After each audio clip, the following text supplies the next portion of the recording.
Hey, I'm here with Emily Hope.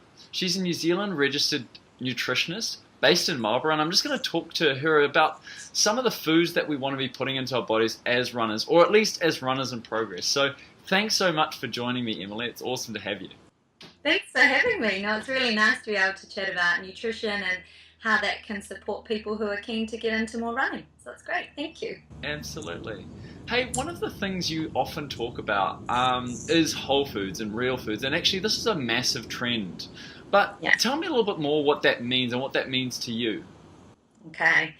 Yeah, good question and very topical at the moment. For me, whole foods means really focusing on eating foods that are natural, that are close to their natural state as possible. So that's things like colourful fruits and fresh vegetables, lots of lean protein foods like fresh fish, shellfish, beef, lamb, chicken, things like oats, even chickpeas and lentils, and starchy vegetables like kumara, potato, corn, yams, and for me too, things like really good quality thick Greek yogurt and hard cheese. Oh, fantastic. And yeah, so that's it really. All of those kind of base foods that are really What are nutritious. some of those fringe foods that seem like whole foods, or people kind of put them in that basket, but in your view, can actually disrupt somebody's kind of journey into health? And I think that actually depends on how much a person eats. For example, something like crackers, people Sure, might think are really healthy, sure, but it depends on how many you're going to eat and what you're going to have on them. absolutely. So instead of having, a whole pile of crackers, you might have a whole lot of vegetable sticks with hummus. Sure. Or instead of having a muesli bar made with nuts and seeds that's bound with a whole lot of other ingredients, you might Yeah. just have a handful of raw nuts and seeds, or toast your favorite nuts and seeds and make them yourselves. Awesome. So that would be one example. Okay, perfect.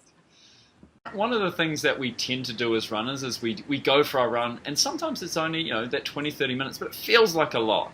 Yeah, And our sort of tendency is like, oh, I deserve this, or I want this, or I've spent all this energy, must be able to eat what I like. Maybe yeah. tell us a little bit more whether that's true, or maybe not so much. Well, I think when you do exercise, do tend to kind of increase or stimulate appetite a little bit. But I think that's if you focus on that recovery window Sure. and you eat something nutritious, then it's probably you're less likely to want something later on. So, for example, say you get home and you normally shower, get the kids sorted, make lunches, do the school drop off, and then you get to work and go, oh shivers, I haven't had breakfast. You've Sure. totally missed that window. So you need to make it a priority that you have, some nice oats with fruit and yogurt, or thick Greek yogurt with berries and some nut butter stirred through, or even a smoothie. Sure. Because what can happen is if you leave it till 9 or 10, and you just said, you're rushing about and you stop and go, I've been for a run, I'll just grab a muffin, it'll be fine. But what you're forgetting is how that muffin will make you feel. Right. So There's a if real it, energy component there, isn't there? yeah, yeah, and it's how people forget that food is actually meant to make us feel better at the end of eating it than when we started. So you've just done all this amazing work going for a run, and then you're going to stop for a chocolate muffin that really provides your body with no nutrients, and Yeah. in fact might feel super crappy when you've finished it, Yeah. and it might even instill those feelings that, oh gosh, I've got to get up and go for another run in the morning just to burn off that muffin. Right. And it's not what it's all about. That's right. I think, yeah, so that's my view on it. I think you can afford to have, life's not about being strict. So if you feel like something, have it. But have it if you're really going to enjoy it. That's And right. I mean, for me, it's all about maximizing that enjoyment value, right? Like, if you kind of just keep on eating, you tend not to enjoy things, in a go. Yeah, So, being able to kind of just stop when you've kind of gone, you know what, I've had the most out of this, yeah, and leave it there, right? yeah, exactly. And you still want to actually feel positive about a food. So as soon as a food creates negative feelings, or you think, you know what, that's going to make me feel crappy, Sure. don't eat it. Yeah. I think, have it if you're going to be with people and enjoy a piece of cake with friends or family, that's totally fine. But don't eat it if it's just to fill a gap. You just need to really prioritize food. You're active, your body needs nutrients and useful energy rather than just something that's full of fat, sugar, and Absolutely. kind of manufactured ingredients. Kind of link into one of the things I know you're really passionate about, and you talk about this idea about mindful eating. Can Yeah. you maybe give maybe like three practical tips for people that want to get into this idea of mindful eating? Maybe what is it, and how do we actually go about it? Good question again. So yeah, there's lots of things now about mindful eating and not even being mindful when we eat, but being mindful in our life. But mindful eating is really being aware of what you eat and why and how it makes you feel. Sure. So the first thing I think a really practical tip is, take a few deep breaths before you're going to eat and think, Okay. is what I'm about to eat going to make me feel good? So you're at the dairy, you feel like grabbing a chocolate bar, but really if you take a step back and go, oh no, I'm not even hungry. I don't Yeah. even want the chocolate. I'm just bored. I'm actually thirsty. I could do Right. with a pot of water. So just to take a step back and go, how will this food make me feel? If it's going to make you feel worse, then I wouldn't buy it or eat it.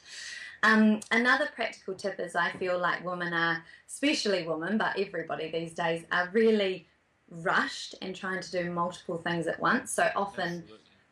women are trying to eat lunch, but they're also checking their messages on their phone and reading a magazine so they can keep up with trends. And then they're also thinking about what they need to do when they get home from work. So switch off all those other things and just focus on the food and what you taste and how it makes you feel and how satisfied you are. And then you're more likely to only eat until you're satisfied rather than undo a button on your jeans kind of stuffed. So I think that's a really good tip for people just to pare back their surroundings. Absolutely. Yeah. And probably a third one would be, this is particularly for dinner time, but often, we lay the table with food and you can sit there and just nibble away despite not even still being hungry. So I think a practical one is, serve dinner from the bench, take your plate to the table, enjoy your dinner, and then let it rest for a little bit before you think about going back for seconds. It takes 20 minutes for our brain to tell our stomach that we're full. Yeah. Often people eat well within that 20 minutes, then hop up for seconds or thirds, and by which time they're totally stuffed and it's, too late. Really just setting up your environment as well to support whatever habit or behavior you want to really encourage, right? Yeah. But no, Yeah. I really enjoyed that. I really enjoyed how you talked about environment. You also talked about this idea of turning off distractions so that we can really be present and enjoy our food. Yeah. And actually, even on that concept of timing, it's a kind of an interesting one because we say, oh, we don't have enough time to eat properly. But then Yeah. do we have enough time to go for that extra 15, 20, 30-minute workout to kind of, I guess, get back to our balance? So Yeah. a lot of the time, Exactly. that's not the case. And actually, if we want to be time savvy, we should be eating better and really utilizing our energy, right? Yeah, absolutely. And it comes down really to that meal planning at the start of the week. So if you've got family or work or other commitments and you know that Monday night you're out late, Wednesday night you're out late, you need to decide on a really easy meal or using leftovers from Sunday for Monday's dinner. So you need to be aware of what what your week is going to look like and how you're going to prepare for that. Absolutely. And ultimately, what you buy or shop is what you eat. Yeah. So, yeah, fill your home with nutritious things in the fridge and the pantry. You're off to a really good start. Absolutely. One of the things I wanted to talk about was timing of foods because that's really important to runners. And actually, what I'm going to focus on beginner runners, so people that aren't necessarily running huge distances or really long hours. What can we talk about when we're talking about running, eating, and timing? Okay, good question. So I just want to point out first that foundation nutrition, so what you eat day in, day out, all the time is the most important thing. That's what we call your foundation nutrition, and that's where most of your nutrients come from. So once you've got that sorted, then we can kind of look at timing. And in terms of timing, I'll give you a couple of examples. For example, runners, you often tend to run in the morning. Absolutely. Or in the evening. So for those people who like to run in the morning, ideally on an empty stomach, if they're running anywhere from, say, 20 to 60 minutes, totally fine to get up and run on an empty stomach. You'll have enough energy stored within your body to get you through. The key thing is to have a nutritious dinner the night before and then to make sure you're well hydrated in the morning before you run. So a good way to check that is your urine colour.